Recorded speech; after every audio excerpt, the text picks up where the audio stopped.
Hello everyone, welcome to my channel. तो आज हम करने जा रहे हैं बहुत ही इंपॉर्टेंट टॉपिक, जो कि how to balance a chemical reaction, जो कि क्लास 10 का बहुत ही इंपॉर्टेंट टॉपिक है। तो देखो, इससे पहले अब हम क्या करेंगे, केमिकल रिएक्शन कैसे बैलेंस की जाती है वो करेंगे, ठीक है। लेकिन उससे पहले हमें पता होना चाहिए कि हम रिएक्शन को बैलेंस करते ही क्यों हैं, केमिकल रिएक्शन को बैलेंस करने की नीड क्यों होती है।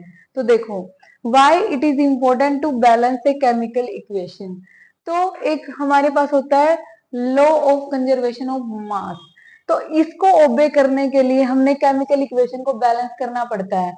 मतलब कि according to law of conservation of mass, मतलब कि क्या, कि जैसे हमें रिएक्शन दी गई है, तो number of element in reactant, जैसे ये नाइट्रोजन है, यहाँ पे ये रिएक्टेंट है दोनों, तो number of element in reactant must be equal to number of element in product. मतलब कि क्या, जैसे नाइट्रोजन जितने यहाँ पे प्रेजेंट है ना, 2, तो यहाँ पे भी 2 ही होने चाहिए, ठीक है। और हाइड्रोजन यहाँ पे 2 है, तो यहाँ पे और यहाँ पे 3 है, तो इन दोनों को हमने क्या करना है, इक्वल करना है। मतलब जितने हाइड्रोजन इधर होंगे इतने ही उधर होने चाहिए, ये हमें लॉ ऑफ कंजर्वेशन ऑफ मास से पता चला।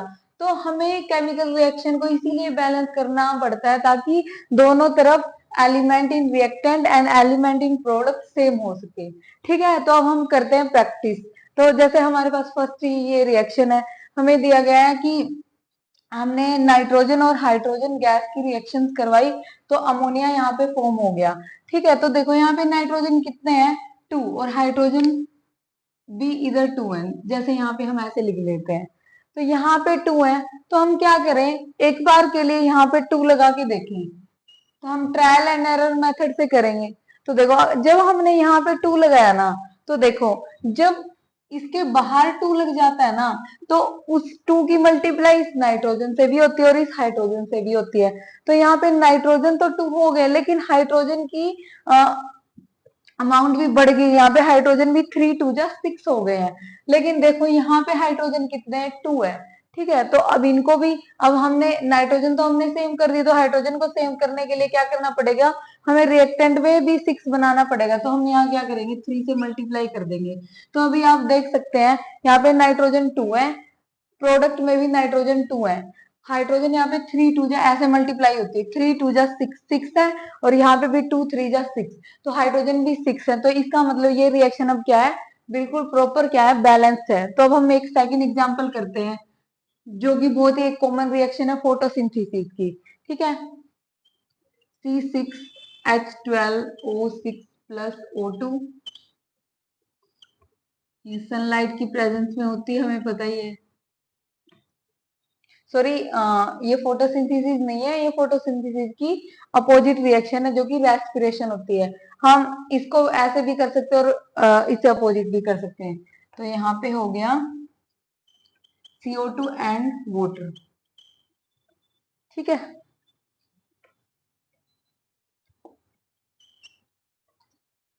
तो देखो, अब इसमें देखो, हमने क्या करना है, हर एक एलिमेंट को बैलेंस करना है, मतलब कि रिएक्टेंट में और प्रोडक्ट में सेम करना है। कार्बन यहाँ पे देखो 6 है, लेकिन कार्बन यहाँ पे क्या है, 1, ठीक है। तो हम पहले एक एलिमेंट को लेके चलना है और उसको बैलेंस करना है, ठीक है। तो देखो, यहाँ पे कार्बन हमने 6 है, तो हम एक बार के लिए 6 की यहाँ पे मल्टीप्लाई कर लेते हैं, ठीक है, क्योंकि हमने बैलेंस करना है। तो देखो, यहाँ कार्बन तो 6 हो गए, लेकिन ऑक्सीजन देखो यहाँ पे 6 2 जा 12, क्योंकि मल्टीप्लाई होगी ना, तो 12 ऑक्सीजन यहाँ है, 12 ऑक्सीजन यहाँ पे है, और एक ऑक्सीजन यहाँ भी है। तो टोटल हमारे पास 13 ऑक्सीजन प्रोडक्ट में है। और यहाँ पे कितने ऑक्सीजन है, 6 यहाँ पे है और 2 यहाँ पे है, ठीक है। अभी ये तो 8 ही हुए। तो हम क्या करते हैं, अभी ऑक्सीजन का हमें नहीं कंफर्म हो रहा कि क्या करना चाहिए, कैसे बैलेंस करना चाहिए। तो अभी हम एक बार के लिए हाइड्रोजन को लेके चलते हैं, ठीक है। हाइड्रोजन देखो, यहाँ पे 12 हाइड्रोजन प्रेजेंट है, और यहाँ पे हाइड्रोजन कितने हैं, यहाँ पे 2 ही हाइड्रोजन है। तो हम हाइड्रोजन को बैलेंस कर सकते हैं बहुत ही इजी तरीके से। यहाँ पे 12 है और यहाँ पे 2 है, हमें पता है 2 की टेबल में कितने पे 12 आता है, 6 से, 2 6 जा 12। तो हम यहाँ के क्या करेंगे, इस पूरे को 6 से मल्टीप्लाई करेंगे, ठीक है। अब देखो, यहाँ पे हाइड्रोजन तो बैलेंस हो गए, 12 ही इधर है, 12 ही इधर है। लेकिन ऑक्सीजन देखो, अब यहाँ पे 6 यहाँ ऑक्सीजन हो गए और 6 टू जा 12, 12 और 6 टोटल 18 ऑक्सीजन इधर हो गए हैं। अभी 18 ऑक्सीजन यहाँ पे हो गए हैं। तो और अब यहाँ पे कितने ऑक्सीजन है? 6 ऑक्सीजन है और 1 ये है, ठीक है।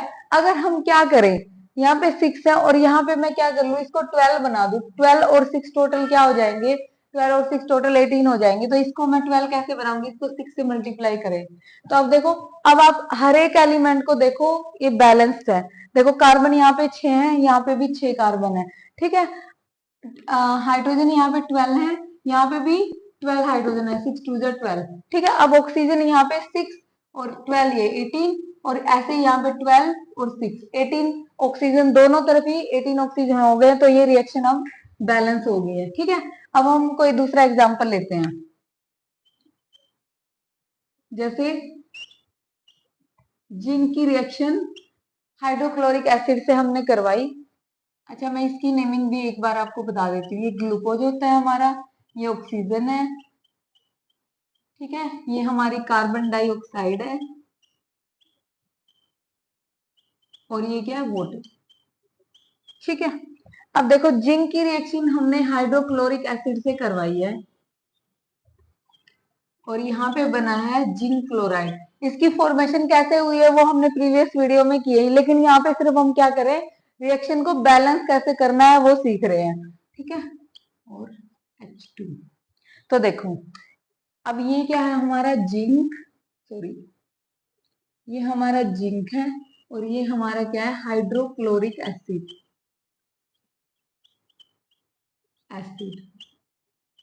और ये क्या है हमारा जिंक क्लोराइड,